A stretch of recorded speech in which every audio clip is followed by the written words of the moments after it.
What's up, everybody? It's your girl Kiwan, and I am back with Being Mary Jane Season 1, Episode 8, Blindsided. So before I start, could you make sure you like, comment, and subscribe to my channel? Click the notification bell button so you can be updated on every video that I drop. Also, can you make sure that we liking the video so I can stay in the algorithm? Thank you for all the comments, the subscribers. Thank you, thank you, thank you, thank you 10 times over. Like, I really appreciate it. I thought Being Mary Jane had 8 episodes, but I forgot it's an old episode, so it is actually 10. So I'll finish it out this week sometime. I don't know. I thought today was Tuesday. I thought I was gonna watch Art Beverly Hills, but I got Love and Hip Hop Miami for y'all after I finish this. And one more thing I wanted to say. I had somebody in my comments that asked me about, and if you want to skip, further, that's fine. I'm not going to be long. But I had somebody that asked me if I was going to do Beyond the Gates. And because I have a lot going on, like outside of YouTube and I work, it just takes up way more time than I expect. But I actually watch it for my leisure. It's pretty good. And I'm so sorry. But I hope that y'all actually liking the other stuff that I'm dropping. And I actually need to, once I finish Being Mary Jane Season 1, I need to find another throwback show to review. So, I actually enjoy doing these as well. So here we go. Again, thank you to everybody, every comment, every subscriber, yada, yada, yada. Let's just keep the numbers up and the comments and likes, and we good to go, okay? So, y'all, the episode starts with Mary Jane walking in the door with guilt gifts. Y'all, she walk in a Patterson house, okay? Got some guilt gifts for Niecy. So basically Mary Jane just come with a peace offering and apologizing for being so hard on Niecy. And I feel like you needed to apologize to her. Like, this was well overdue. You feel like because she's a 19-year-old, she doesn't know what she wants for her life, or you just feel like you can just come and bombard your way in everybody's life because your life is so perfect. Like, that's the one thing that aggravated me about Mary Jane. So Niecy tells Mary Jane that my baby isn't a mistake. She goes on to say, my baby is, basically the reason why she's having a baby with, what's his name? Diego, whatever that little boy name is, okay? Because he's Filipino, she's black. So her baby's going to be half black, half Filipino, which means she's going to be prettier, she's going to be light-skinned, good hair, and she's going to have an easier life. And Mary Jane tells Niecy that you are beautiful.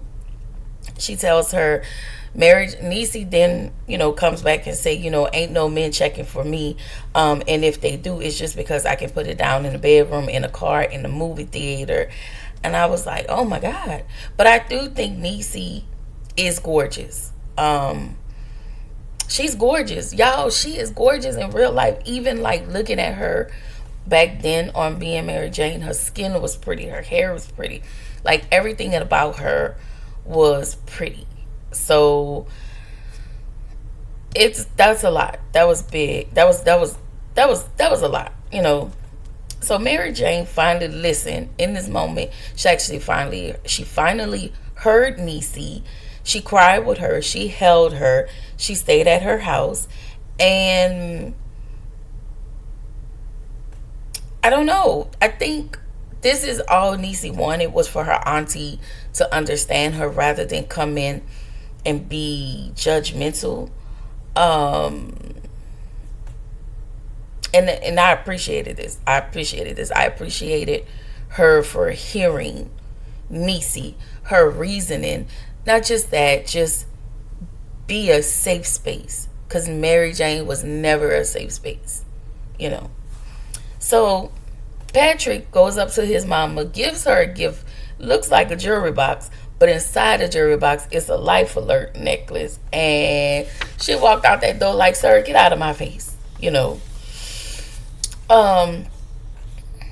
So Mary Jane pulls up at her house. She finds reporters at her house. Now she don't know what's going on, and Kara is there, and they're asking her questions about Terrence Mitchell. Kara hops in a car, and Mary Jane was like, what's going on?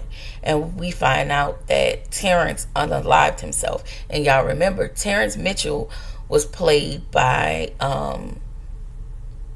what's his name? What's the rapper name? What's his name? Love. I to say Tyrese. He was in a movie with Tyrese. Ludacris. Okay, my bad, Ludacris. And so, in the next scene, Kara goes to Mary Jane's office, and prior to that, Mary Jane is in a meeting with the managers at S&C, and they're telling her, we don't need you to talk about this story. We need you to be tight-lipped. And she was like, but that's my friend. Over all of that, that was her friend. But Kara, of course, pushed her to do the story on her friend about some things they found out. She pushed Mary Jane, pushed her to do the story, and now we're here. And I just don't like that people were putting his suicide on her back as if she did it, and that made her feel away. Like, you unalived yourself because you wanted to unalive yourself, because you really couldn't face the music, because you was doing some things that were untrue. That's what happened. And you got exposed. So whether you got exposed by Mary Jane or any other person, you were exposed for something that you did wrong. And you took the cowardly way out and unalived yourself. So now people are putting this on Mary Jane's back as if this was something that she done. Like, I just can't put that type of responsibility on anybody. So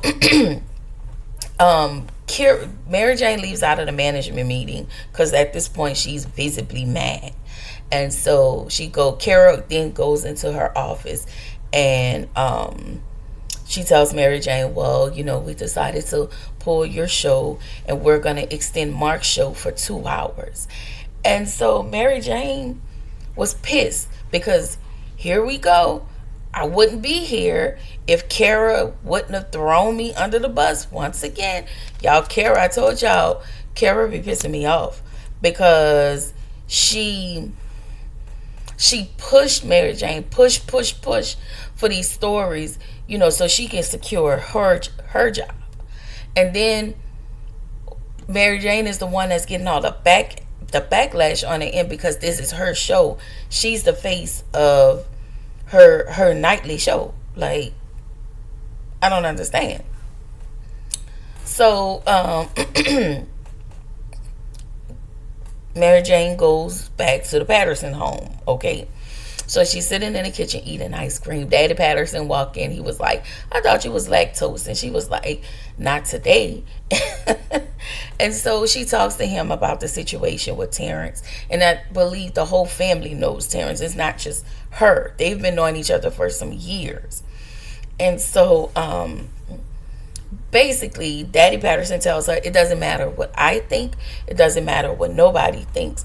You just continue on doing what you do best. So in the next scene, PJ goes and talks to Mama Patterson.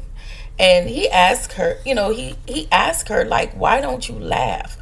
Why aren't you laughing? And she tells him, I'm real sick. And so he asked her, I understand that you're sick, but have you tried the medicinal approach? So she was like, I haven't smoked marijuana in years. Now, she didn't say that, but she didn't say that verbatim. I'm just paraphrasing. And he was like, you smoke weed? And she was like, boy, please get out of my face. So she was like, I don't think I can just smoke weed like that. And so he was like, well, what if we tried it in an edible? And so, again, this is something I did not know. I did not know at the time this show came on, which was in 2013, that marijuana and all of those things were being legalized in some states. And I didn't even know edibles existed back in 2013. Like, I know that wasn't long ago. That was like 12 years ago, 11, 12 years ago. But I still didn't know that that type of thing existed, if that makes sense. I don't know. I guess I just wasn't paying attention to stuff like that. And so she considers it, but she tells him, we just gonna keep this between me and you. Because y'all already know, if Mary Jane find out, she gonna have a fit, child. She just, like, she does nothing wrong. That's what aggravates me about her. And so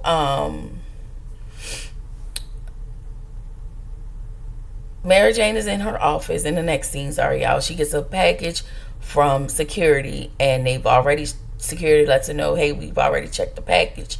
And so the security lady looked at Mary Jane's face and said, chin up, and just kind of gave her some encouraging words and walked out. And so she opens the package, and I want to say he did this before he unalived himself. He wrote a note, and inside the note, basically he was telling her, hey, you have to be the change. It starts with you now. And so he tells her, P.S. I could never be mad at you.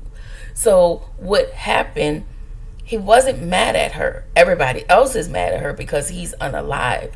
But, for him to let her know, hey, I'm not mad at you.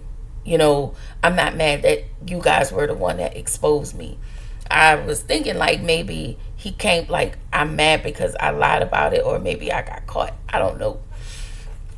But just to have somebody send that to you and to reassure you, even after they unalive themselves, that I wasn't ever mad at you, it has to be like a big old weight, like lifted off of you, because you're carrying this weight, not the weight that the world is putting on you, but the weight you're actually putting on yourself. Because had I not told this, we wouldn't be here and he would still be alive. So that's a lot to carry. That's a lot of burden to carry.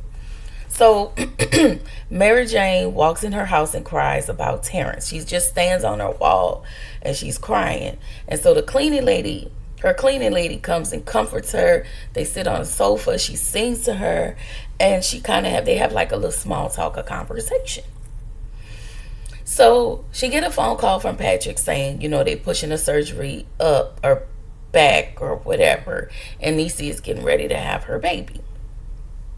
So over at the Patterson's home, Niecy is in labor. She's sitting in the dining room table, and her dad, PJ, Mama and Daddy Patterson, or just like Mama Patterson just standing there. Her dad is like, get up. She was like, I ain't waiting for Dante to come. Like, the way I would have smacked the piss out of her, I know she pregnant, but the way I would have smacked her to that door, like, if you don't get your pregnant stuff, and come on, because we don't have time for this. Little do you know, Dante wasn't going to show up. So Patrick was like, Dante isn't coming. So Mama Patterson, listen, I know I gave my Mama Patterson slack this entire season, but she gave me life in this episode. I really want y'all to know that. She was a key in this episode. So she said she's making a childish scene. Well, that's what I said. She's making a childish scene. But Mama Patterson tells her, she was like, my mama not. So Niecy made a comment. She was like, my mama not coming. Dante's not coming. And so Mama Patterson was like, and would you think we are extras in your movie? She tells her, everybody just leave her alone. She just leave her alone, because right now all she wants is attention. And at the end of the day, she can have this baby in this damn living room for all I'm concerned. I don't give a damn. Let's go. Leave her here. So Niecy was like, all right, I'ma go. Girl, you know better. Don't play with her. So in the next scene, Kara is at home talking to John just before John get ready to leave out the door.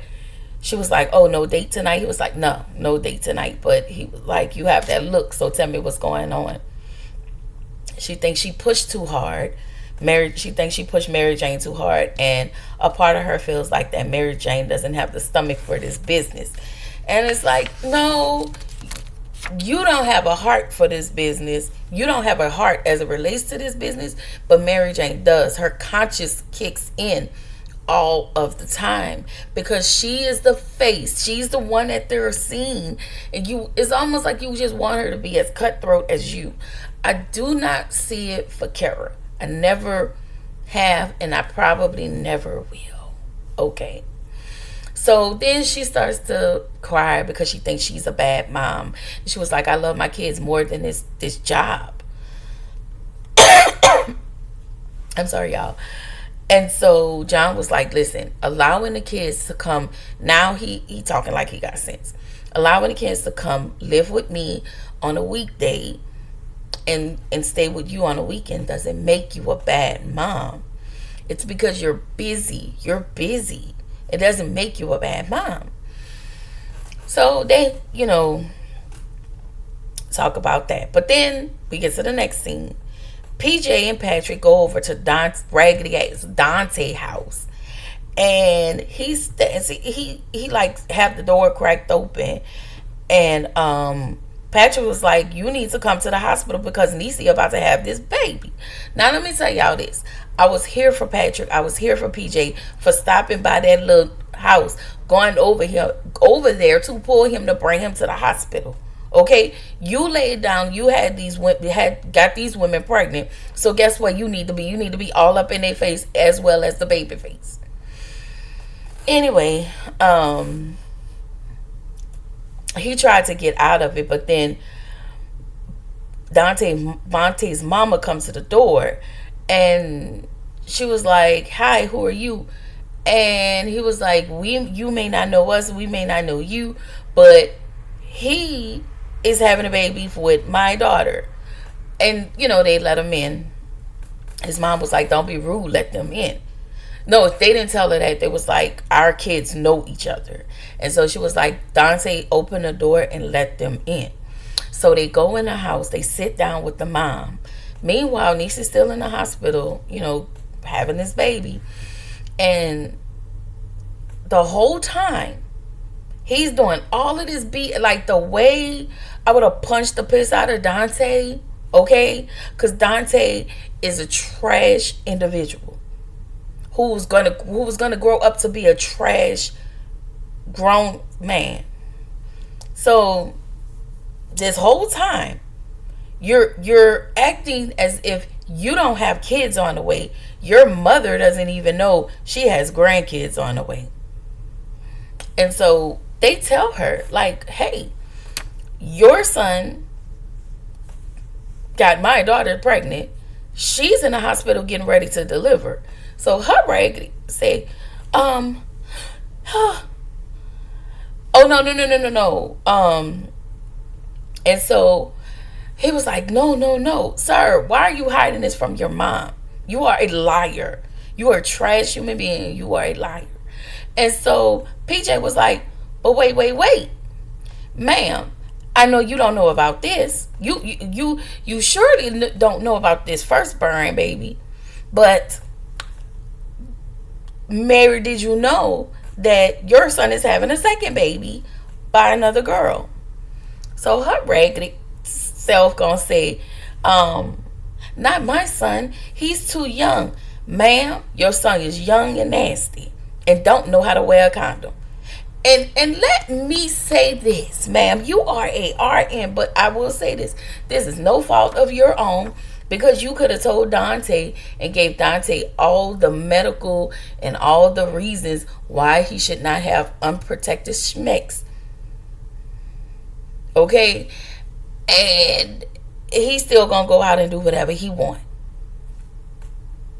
So Dante, she was like, no, he's too young. Your son is a lying deadbeat. Okay? And his mama said, listen, if this is your baby, I need you to go to the hospital. Ma'am, that is not the attitude to have. And another thing, because your son is too young, You also need to be at the hospital meeting your grandbaby. Okay?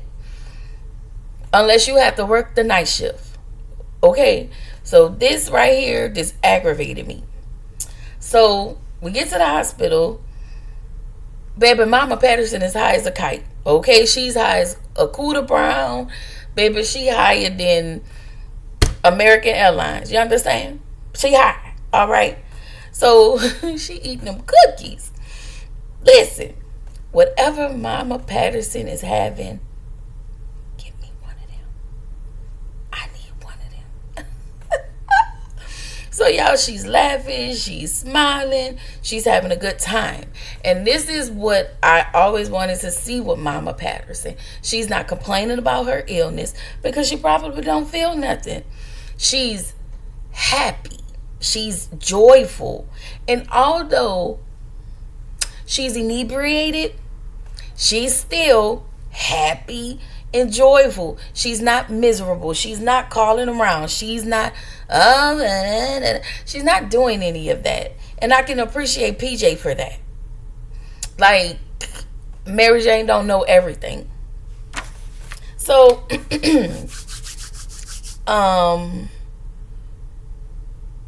why did I write this? But I'm gonna tell y'all what I wrote. Dante is a joke. This is what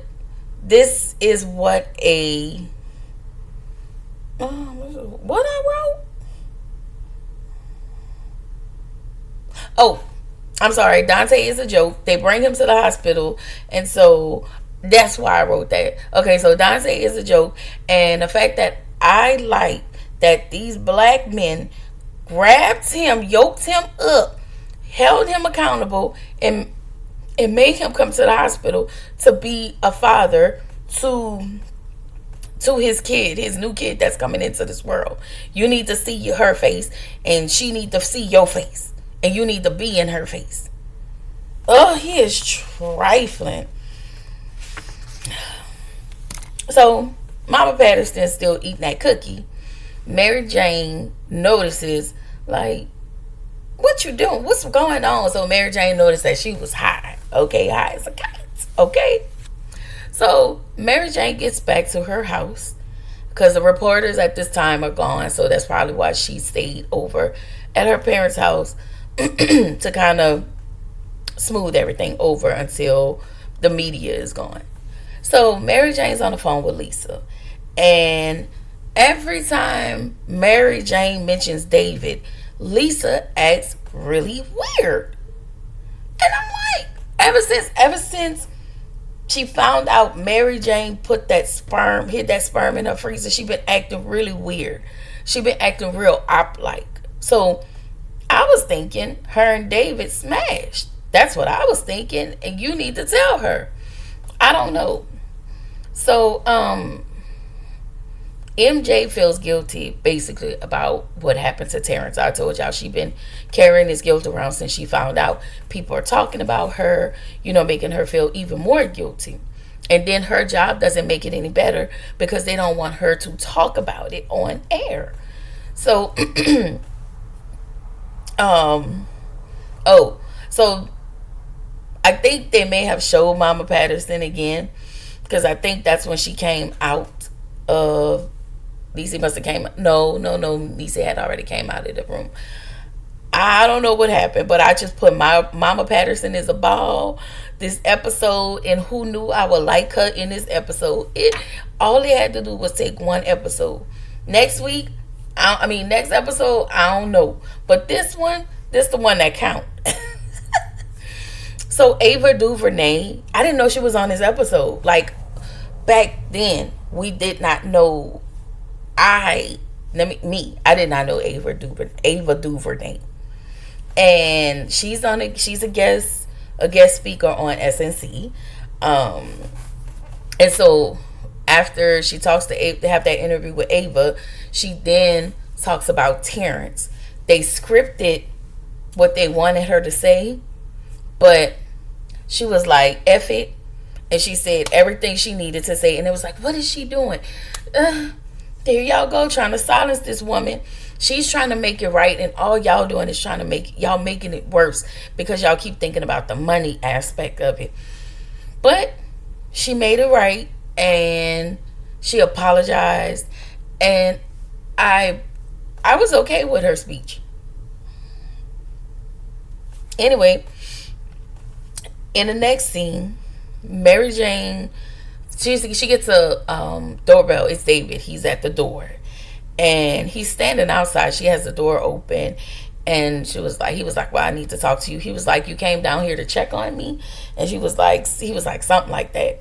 So he was like, I need to talk to you. So he comes into the door, and he was like, I don't even know how to ask you this. She said, what? Just ask me. And he asked her, did you steal my sperm? And this where the episode ends. So, Lisa, because she felt the way when she seen Mary Jane. She was visibly angry when Mary Jane showed them that sperm. And I'm willing to believe it was her who called David and told David about that sperm. Okay? Anyway, we got 2 more episodes left, and then I have to figure out what's next.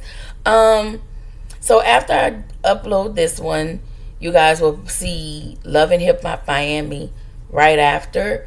But again, make sure you like, comment, and subscribe to my channel. Click the notification button on your way out, and I will see y'all in the next video.